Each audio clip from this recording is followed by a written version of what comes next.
দাজ্জাল এখন কোথায় আছে? উত্তর, সে পৃথিবীতেই আছে। কোথায় আছে? পৃথিবীতেই। কোথায় আল্লাহ পাক রেখেছেন আমরা জানি না, কিন্তু সে যে পৃথিবীতেই আছে তা প্রমাণ তামিম দারির একটা হাদিস। তামিম দারি রাদিয়াল্লাহু আনহু একটা দ্বীপের মধ্যে দাজ্জালকে বন্দী অবস্থায় দেখেছেন। দেখে নবীর কাছে এসে বলেছেন যে আমি এটা দেখেছি। নবী সাল্লাল্লাহু আলাইহি ওয়াসাল্লাম বলেছেন, আমি তোমাদেরকে যে দাজ্জাল সম্পর্কে সতর্ক করেছিলাম এটাই সেটা, সে বের হবে অচিরেই। এবং সেদিন সে বলেছিল যে এই বাইসানের খেজুর বাগানে খেজুর থাকবে না, এখন সেখানে খেজুর নাই। সে বলেছিল তাবারিয়া হ্রদে যখন পানি থাকবে না তখন আমি বের হব, এখন তাবারিয়া হ্রদে পানি নাই, সময় ক্লোজ।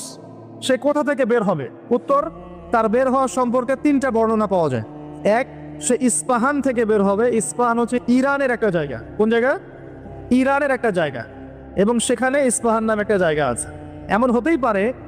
এমন হতেই পারে যে ইরান এই জায়গাটুকু অচিরেই বা ভবিষ্যতে ইসরায়েলের অন্তর্ভুক্ত হয়ে যেতেও পারে। কেন? 1974 সালে আরব ইসরায়েল যুদ্ধের সময় কি সিরিয়ার ওই যে আপনার গোলান মালভূমি, মিশরের সিনাই উপত্যকা, এগুলো কি ইসরায়েলের অন্তর্ভুক্ত ছিল? পড়াশোনা করেছেন কিছু? এগুলো ইসরায়েলের অন্তর্ভুক্ত ছিল না, এগুলো মিশরের এবং সিরিয়ার ছিল। মাত্র 6 দিনে সে এই আরবদেরকে পরাজিত করে ওই জায়গাগুলো দখল করে ফেলেছে। মাত্র 6 দিনে। কতদিনে? মাত্র 6 দিনও টিকতে পারে না এই মুসলিমরা তার সামনে। তো দেখুন, 6 দিনে এটা করতে পেরেছে 1974 সালেই, আর এখন তো 2022 চলছে। তো ইস্পাহানের ওই জায়গা যে ওর অন্তর্ভুক্ত হয়ে যাবে না, কে গ্যারান্টি দিবে? হতেও পারে। আর আপনারা ইরান ইসরায়েলের সম্পর্ক দাকুরাল দেখেন না? দাকুরাল সম্পর্ক কে জানে? আচ্ছা, আরেকটা বর্ণনা এসেছে সে বের হবে খোরাসান থেকে। খোরাসান মূলত এই জায়গাটুকুর মধ্যেই পড়ে যায়। আরেকটা হাদিসের মধ্যে আছে শাম এবং ইরাক, ইরাক এবং শাম। শাম মানে যে প্যালেস্টাইন, লেবানন, জর্ডান, এই পুরো জায়গাটার নাম শাম। এই অংশটুকুর মধ্য থেকে, এর মাঝখানে একটা রাস্তা থেকে দাজ্জাল মানুষের রূপে আত্মপ্রকাশ করে। তো দেখুন, সে পৃথিবীতে আসবে, 40 দিন শাসন করবে। এই 3টা জায়গার কথা এসেছে, এই 3টা জায়গার মধ্য থেকে সে বের হবে। কিভাবে হবে আল্লাহ ভালো জানেন। এবং সেটা হবে মানুষের রূপে। কার রূপে? মানুষের রূপে। সে কি হবে? সে একজন ইহুদি যুবক হবে। কি হবে? সে কোনো খ্রিস্টান হবে না, বুদ্ধিস্ট হবে না, মুসলিম হবে না, সে অন্য কোনো রিলিজন ফলো করবে না। সে একজন ইহুদি যুবক হবে, যার চুলগুলো হবে কার্লি, মানে কোকরান। কি হবে? চুলগুলো কোকরান। তার ফিজিক্যাল স্ট্রাকচার খুব শক্ত হবে, মানে স্ট্রংলি বিল্ড, খুব শক্তিশালী। এখন নবীজি বলছেন সে কাদেরকে নিয়ে বিশ্ব শাসন করবে? উত্তর, সে জিউসদেরকে নিয়ে বিশ্ব শাসন করবে। কাদেরকে নিয়ে? জিউস কারা? জিউস মানে শুধু ইহুদিরা নয়, এটা একটা ভুল ধারণা। ইহুদিদের মধ্যে এমন অনেক অর্থোডক্স ইহুদি আছে যারা প্যালেস্টাইনিদের অধিকারের পক্ষে কথা বলে, এমনও কিছু ইহুদি আছে। তাই সব ইহুদিকে আপনি খারাপ বলতে পারবেন না। কথা বুঝতে পারছেন? কিন্তু তাদের মধ্যে একটা দল আছে যাদেরকে আমরা বলি জায়োনিস্ট। তারা পশ্চিমাদের সাথে অ্যালায়েন্স করে সারা বিশ্বটাকে শাসন করছে আর কি। এই জায়োনিস্টরাই ইনশাআল্লাহ তাআলা, এটা আমার কনসেপ্ট, আমার গবেষণা, এরাই মসিহুদ দাজ্জালকে ফলো করবে ইনশাআল্লাহ, এবং তাদেরকে নিয়ে সে পুরো ওয়ার্ল্ডটাকে শাসন করবে। আর আপনি কনক্লুশন পেলেন কি? দাজ্জালের চেয়ে বড় কোনো ফিতনা নাই। সে মানুষের রূপে এখনো বের হয় নাই, কিন্তু পৃথিবীতে আছে, বের হবে। কোন কোন জায়গা থেকে তাও বলে দিলাম। পৃথিবীতে এসে সে কি করবে? এই ম্যাসাকার করবে, এবং সে তার অনুসারীদেরকে জান্নাত দিবে, যারা ফলো করবে না ওদেরকে ধ্বংস করে ফেলবে। এবং সে কাদেরকে নিয়ে শাসন করবে এটাও আপনাকে দেখিয়ে দিলাম।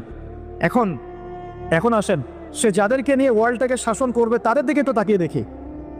আজকে থেকে 100 বছর আগে এই জায়নিস্ট বা জায়নিজমের সাথে যারা জড়িত, ইহুদিদের কি কোনো থাকার জায়গা ছিল? তারা কি প্যালেস্টাইনে ছিল? তাদের কি পরনে পোশাক ছিল? তারা কি সেখান থেকে প্যালেস্টাইনিদেরকে বহিষ্কার করতে পেরেছিল? 100 বছর না, আমি আপনাকে 2000 বছরের কথা বলছি। কত বছর? 2000 বছর পর্যন্ত তারা সেখানে প্রবেশ করতে পারে নাই। আর রাসূল সাল্লাল্লাহু আলাইহি ওয়াসাল্লামের জামানা, তারপর আবু বকর সিদ্দিক, তারপর ওমর, তারপর উসমান, তারপর আলী রাদিয়াল্লাহু আনহুম, তারপর উমাইয়াদের প্রায় 90 বছর, আব্বাসীয়দের 500 বছর, ফাতেমিদের খেলাফত, কর্ডোভার ইসলামী খেলাফত, মামলুকদের শাসন, সালাউদ্দিন আইয়ুবী রাহিমাহুল্লাহর সময়, এই মুঘলদের সময়, ওসমানীয়দের সময়, কোনো সময় তারা প্যালেস্টাইনে ঢুকতে পারে নাই।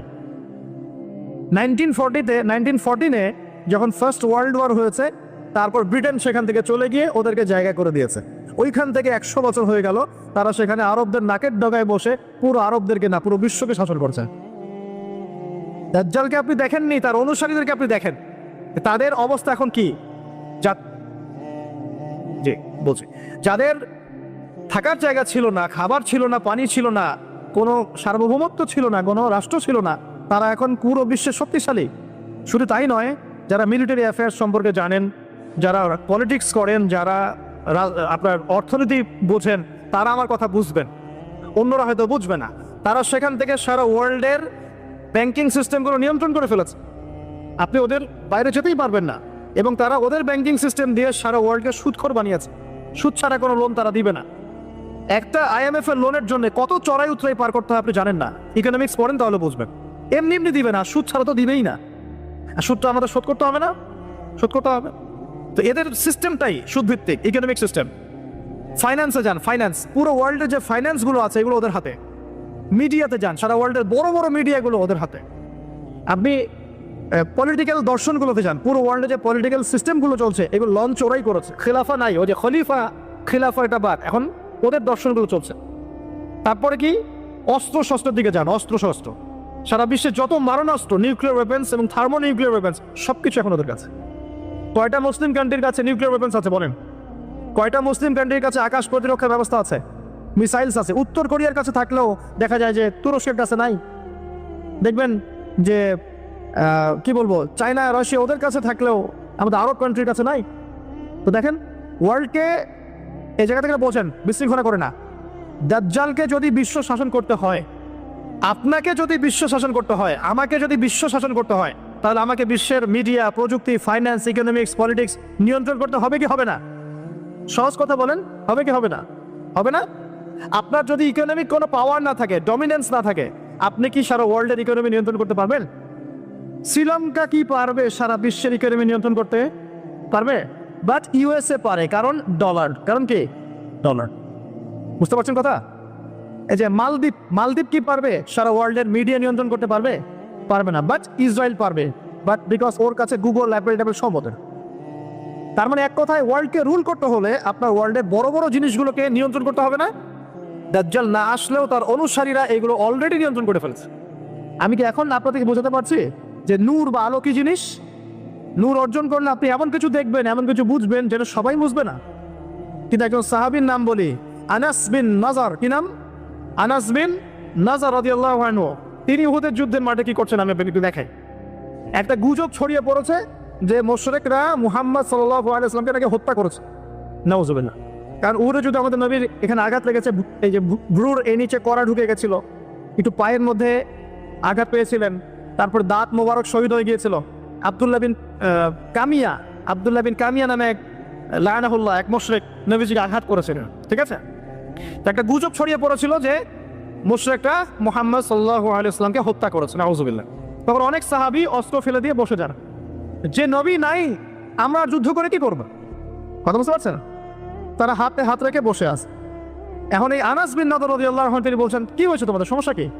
তখন সাহাবীরা বলছেন, মুহাম্মদ সাল্লাল্লাহু আলাইহি ওয়াসাল্লাম তো শহীদ হয়েছেন, ইন্তেকাল করেছেন, আমরা যুদ্ধ করে কি করব?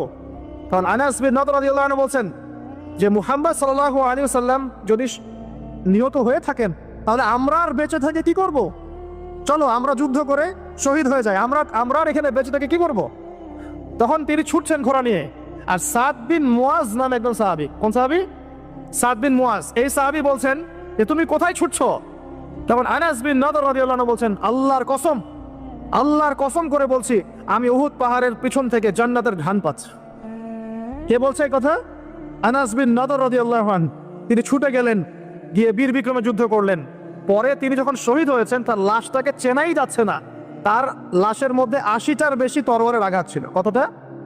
পরে হাতের নখ, তার বোন যুদ্ধ শেষে হাতের নখ দেখে তাকে শনাক্ত করেছেন, ইনি আনাস বিন নাদর রাদিয়াল্লাহু আনহু। সবাই সবকিছু দেখবে না, সবাই সবকিছু শুনবে না। আল্লাহ পাক যাদেরকে নূর দিবেন আল্লাহর পক্ষ থেকে, তারা অনেক কিছুই দেখবে যেটা অন্যরা বুঝতে পারবে না।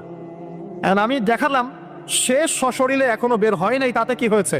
তার অনুসারীরা কিন্তু সারা ওয়ার্ল্ডে এখন শক্তিশালী হয়ে গেছে, এবং এটা বিশ্বে প্রথমবারই হয়েছে। এর আগে কখনো হয়নি এমনটা। বরং বিশ্বে শতাব্দীর পর শতাব্দী ইহুদি খ্রিস্টানদের মধ্যে কোনো বন্ধুত্ব ছিল না, বরং এরা একে অপরের শত্রুই ছিল। 1800 শতাব্দীতে এসে 1897-এর দিকে এসে এরা এই মুভমেন্ট ফর্ম করে বিশ্বে এগিয়ে গেছে। তো ওরা যখন এত শক্তিশালী হয়েছে, আমরা এই সময় কি করছিলাম ভাই?